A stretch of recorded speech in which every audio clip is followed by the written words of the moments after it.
Hello everybody, it's Scribs. Welcome back to a new video. I just realized I never asked, how are you guys doing? So how are you doing? Let me know in the comments. Today we're going to be talking about prop design. Tomorrow I'll be doing a live stream showing the goals I have for my sketchbook, and I think that live stream will start around 1:30ish Eastern Standard Time, so be ready for that. I'd love to see you all there if you're able to be there. But the reason I'm bringing that up is because I'm going to be talking about the goals I have for this year in that sketchbook. And one of those goals is to begin learning about prop design. The projects I want to begin this year, including my comic and the dress-up game, are going to have to include props and backgrounds. But first we want to tackle props. So something that I did before this to prepare for my prop design adventure is buy this PDF on Gumroad and learn how to draw props, environments, all this stuff. And another thing that I did is prepare a smaller project in order to get to the bigger ones. So let me show you what we're going to be working on. So I've been working on improving my website for the comic. That's where I want to publish it, I think. And I want to fix that top banner to more fit into the aesthetic. So these are the details I think I'm going to include. Because all of my characters are from different eras, I'm going to try to study what these objects may look like in the past versus what they would look like now or in a futuristic sense to best put together the banner. If you learn anything about me in these coming years of my art, I guess, and watching the channel, you would know I like to prepare. So obviously I took all the elements that I wanted to sketch and I wanted to draw in my final banner piece, and I learned how to sketch them by using my sketchbook and practicing. Duh. I decided to take the candle holder thing. I really wanted there to be candles, just going for that witchy vibe aesthetic. So I first started off with an art deco candle, something from the 1920s, something more vintage, and then I went on to the postmodern or mid-modern aesthetic for the 60s. Because that's another big role in my story. So mid-century modern, yes, mid-century modern is what happened after that. And then I think I moved on to drawing some other stuff.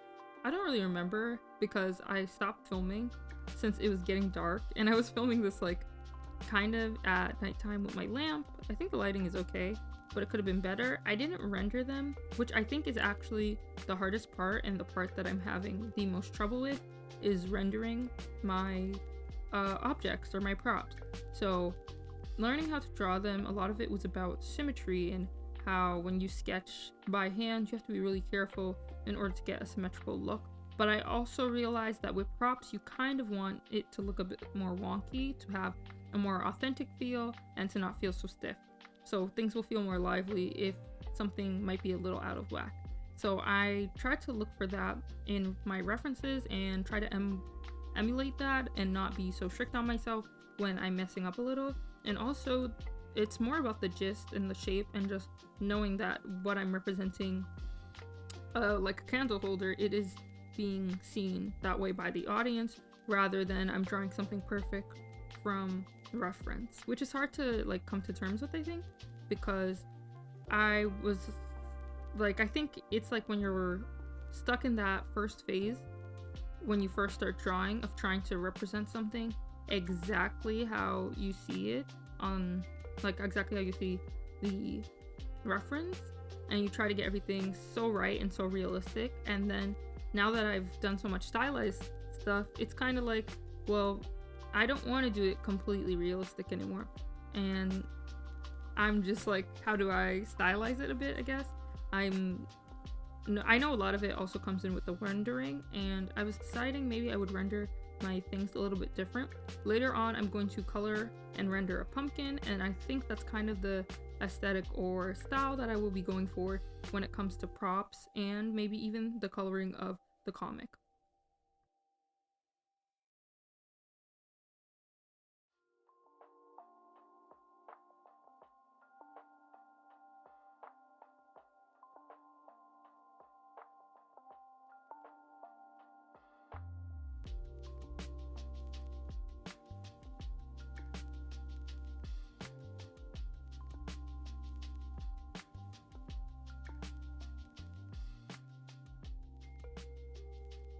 The next morning, this is when I finally decided to render a pumpkin. So I picked out all of my colors and everything.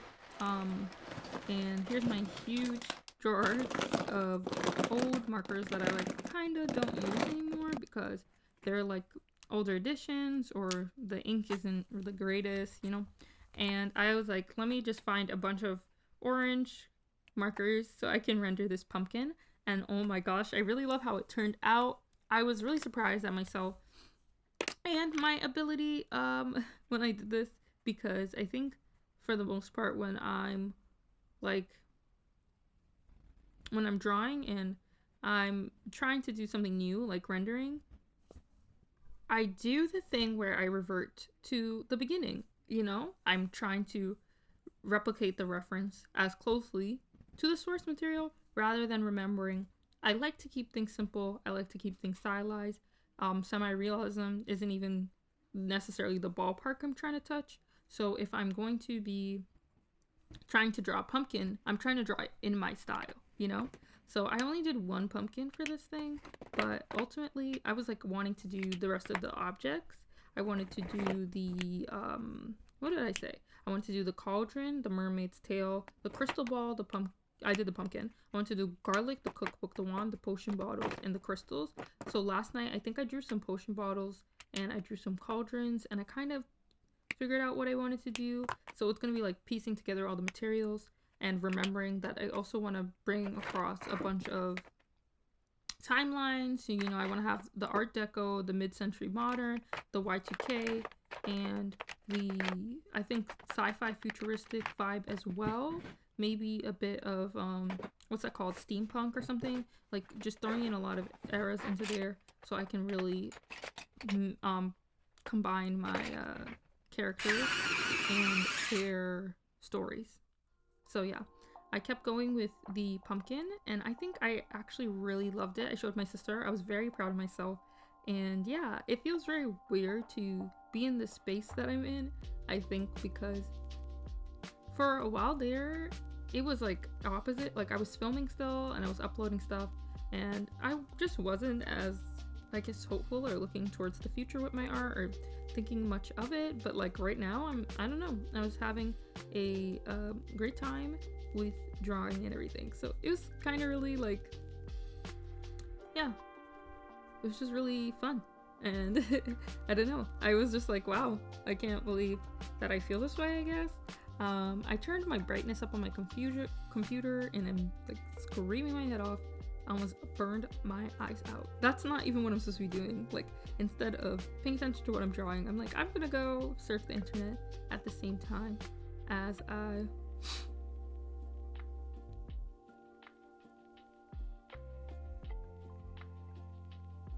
right now I am getting ready to like start on the final piece, and then I will show you the Procreate recording of everything, like, and how it turns out, the banner. And I'm really nervous because so far I've only done the pumpkin, the candle holder, and the cauldron, and there's so much other stuff that I want to draw. So I'm really nervous, but I hope everything is going to work out as I work on it and I'm not going to be too frustrated, especially since I have to go to the dentist at 9 a.m. tomorrow. Alright, let's get into the speed paint. I started off trying to make little thumbnails and everything for how I wanted the piece to go and keep in mind composition based on what I've learned.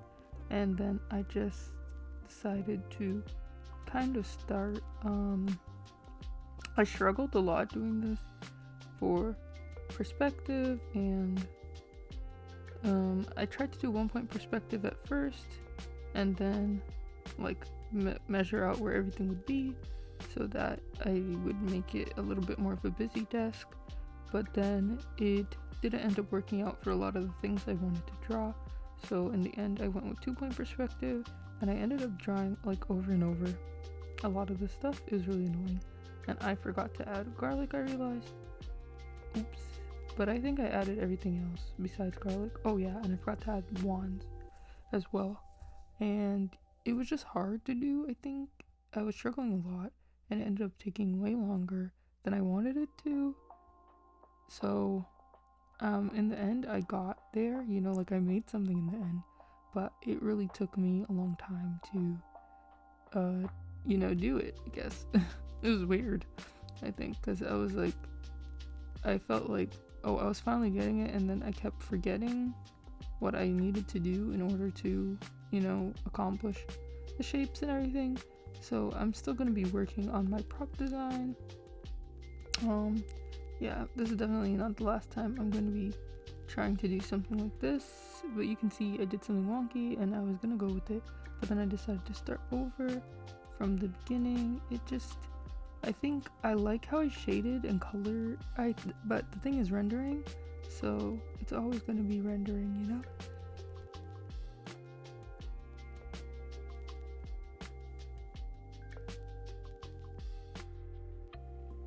And then I was struggling to draw a pillow, and it just felt so, like, everything, trying to draw it in perspective felt more of a challenge than I thought it was going to be. I think I went into this a little bit more confident because I realized I know how to draw props, but the thing is you have to add perspective, and that's what I don't know how to do really. But yeah, I do think in the end it kind of made it work. I think it just lacks a lot of the dimension that I wanted it to have ultimately, which sucks, but I don't know what I can do about it, you know? Yeah, I don't know what I can do when it comes to that, but I think I did a good job. Otherwise, I kind of started to mess around with the potion bottles, not really care about perspective or anything, and just do my own thing. And I put some stones around for like a little bit more decoration, and I think I really like the crystal that I decided to color in the end, and that one looked really cool. I tried to do the heart potion bottle. That was very important to be there to include my character Sydney.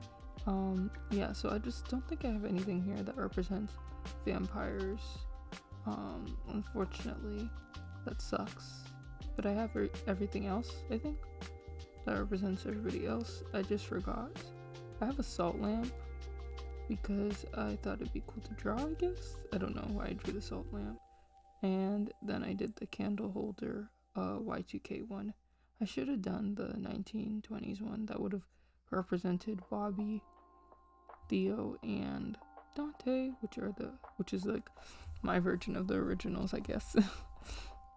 But yeah, I'm wanting to tell this story soon, so I hope that this step and finishing the last icon and introduction, like my character bio for Lee, will motivate me to write more. And yeah, thank you so much for watching. Just look at me color really badly, and please like, comment, and subscribe.